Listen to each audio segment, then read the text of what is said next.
starting out on a journey, never dreaming what we'd have to go through. Now here we are, and I'm suddenly standing at the beginning with you. No one told me I was going to find you. Unexpected, what you did to my heart. When I lost hope, you were there to remind me this is the start. Life is a road and I wanna keep going. Love is a river I wanna keep flowing. Life is a road now and forever, wonderful journey. I'll be there when the world stops turning. I'll be there when the storm is through. In the end, I wanna be standing at the beginning with you.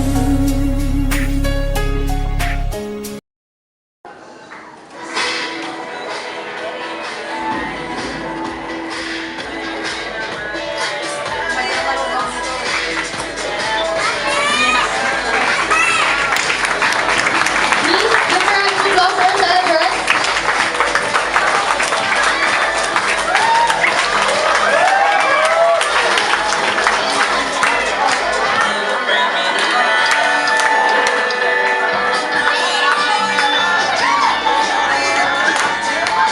Wala akong palakpakan dyan, baka hindi tayo ano ha. Ulitin lang kasi kayo nila. Ulitin lang.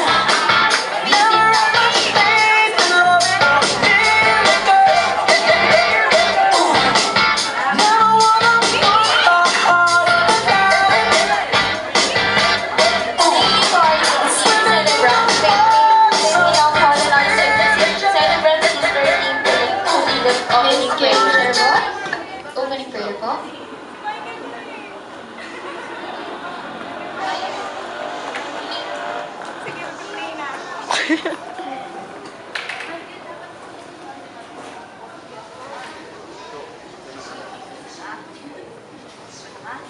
Hi, good evening.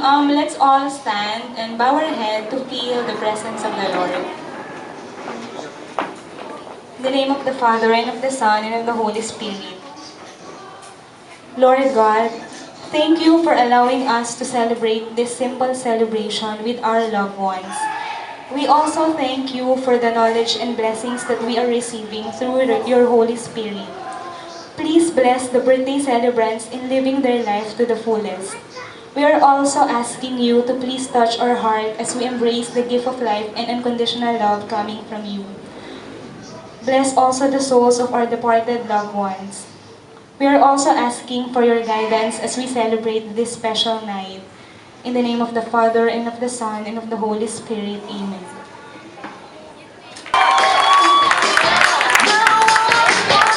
And of course, yung brother nila, may we please welcome Michael Sherbo. It's also his 25th birthday today.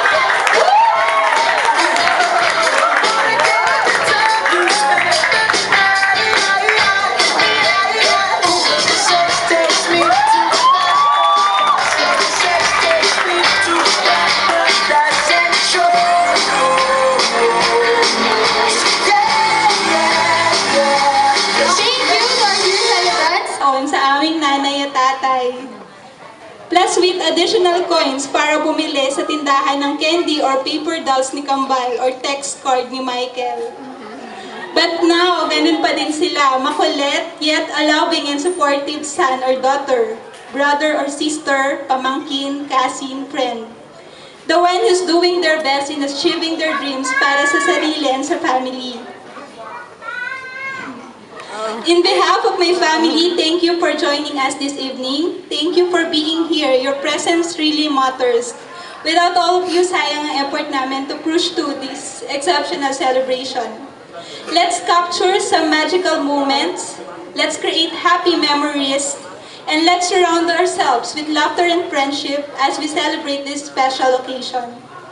And since tonight is all about celebrating, May all of you have fun. Just go on with our prepared program, including the dinner. Pero maya-maya, malapit na yung dinner. Konti na lang. And after the program, let's have party-party. You should dance like no one is watching. Enjoy the rest of the night. Thank you. We're just gonna ask you a question lang po. Sa'yo ka lang naman. A question for ate. Oh. Mabilis lang, 5 minutes. Joke. Ako yung number 1. Kumusta naman si Twinkle and Twinkle as your sister? Si Twinkle. Next question, please. Si Twinkle as a sister, sobrang sa bahay, kahit na minsan may mga panahong stress ang mood o ambience sa bahay, sila ang nagpapasaya ng aming bahay. Lalo na yung, yan, ganyan-ganyan siya. Sila ang nagpapangiti sa amin. So, kahit na marami kaming mga request sa kanila, sunod pa rin kahit na naiinis na. Kaya idol na idol ko yung dalawang yan. Kahit hindi sila sumunod, okay lang. Sa akin, sumusunod sila. Ewan ko kay ate, kay nanay. Okay, mabait silang kapatid and anak. Nakikita naman namin yun. Okay. So, Ate Mel, please stand for a while.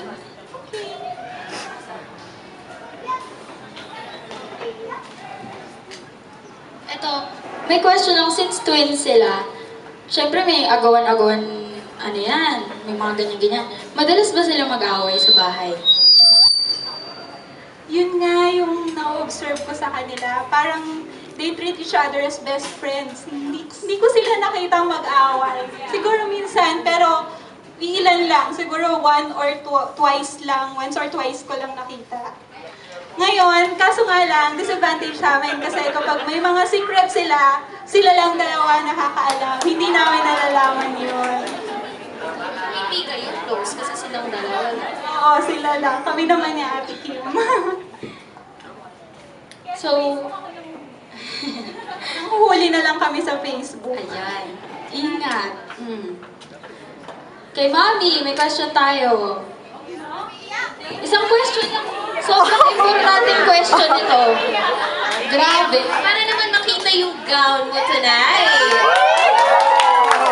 So, kasi naka-red, mas bongga pa sa amin. Ito na rin yung pinaka-tough question. Hindi ko alam kung paano mo sasagutin. Ito. At what age mo sila papayagan magpakasal? Mga 28. Yes. Sure na. Parang si Ate Mel. 28. Nag-request ka. Oo nga eh. 28 boyfriend. Married after 10 years. 10 years from now. Ay, hindi po. Hindi pa daw pwede. Hindi pa sila pwedeng mag-boyfriend. Sorry. Sorry muna. Galing sa mother. Sorry, guys. Okay, thank you. Going back to the program, may we request the 18 candles and 18 roses as well as our celebrants to please stand up.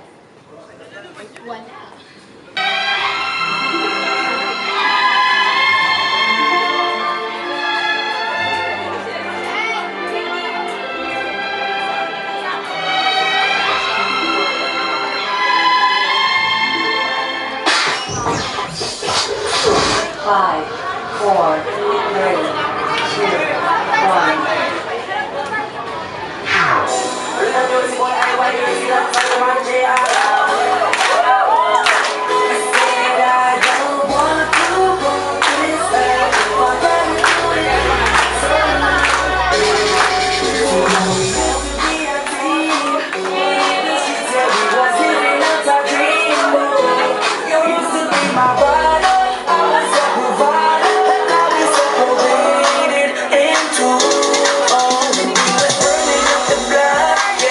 Everybody know when we step in the spot.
Oppan Gangnam Style.